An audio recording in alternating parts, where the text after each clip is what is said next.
we're going to talk rooting to the floor. I've covered this in a number of videos, but there does usually seem to be a little bit of confusion at times. So the way that I teach it for the squatting is that you're standing, so we're going to lock out the quads here. And we're going to pinch a penny between our cheeks, or we use the prison defense because it's funny, but it really helps with the analogy. Twisting, you're basically twisting this femur in the socket, squeezing, and you're basically taking the ground and trying to twist it apart. You got 3 points of contact, one here, here, and then back here. So those are the arch of the foot, arch of the foot. So we've got 2 different arches that we're trying to manage there. And we think about twisting that up. A lot of confusion comes in because people say, how do I do that while I'm squatting? And actually, I just tell people, just do it before you squat to tell all those things to work and to turn on. From there, we actually just worry about our foot position.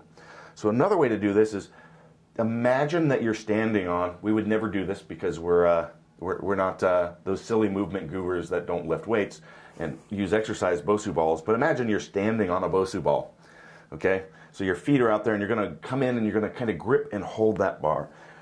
So you're actually going to press down here and then you're actually gonna be pushing out. So Brandon, step to the side a little bit, sideways here. You're going to be pushing out in here, but down in here at the same time. You feel that glute firing up? Yeah. Almost immediately. So we focus on that.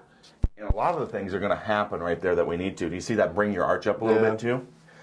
So there, I'm trying to put my hand right under here to crush it, crush it, crush it. We may use some cue, but don't lose this. Push back out there. There we go. And feel how you're kind of round, like you're going to grab that ball. Mm-hmm. So that's another way of going about rooting to the floor and really cueing that. I mean, you should have almost filled that light up instantly. Yeah, definitely.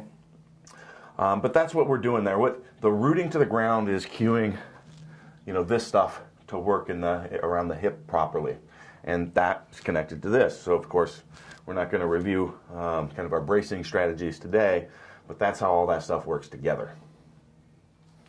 With our rooting, here's how you can tell that things aren't working properly. Their knees may be in the right spot, but if we ever have some lift here, this isn't firing properly, not connected, working with this and this the way we want to, or we see the toes kind of picking up off the floor. So you'll see somebody as they sit back and they're trying to put all their weight on the heels. The weight is going to be in the heels, but you've actually got to be grabbing the ground like their hands, boom, boom, and twisting that up. So we really want to be grabbing, and that's what I was really trying to focus here and then here on top of that. So those 2 points should drive some of that home, but that's where I was trying to get them to drive down. But you want to grab that floor with those toes. If you see this pick up or these pick up, we have issues that need addressed.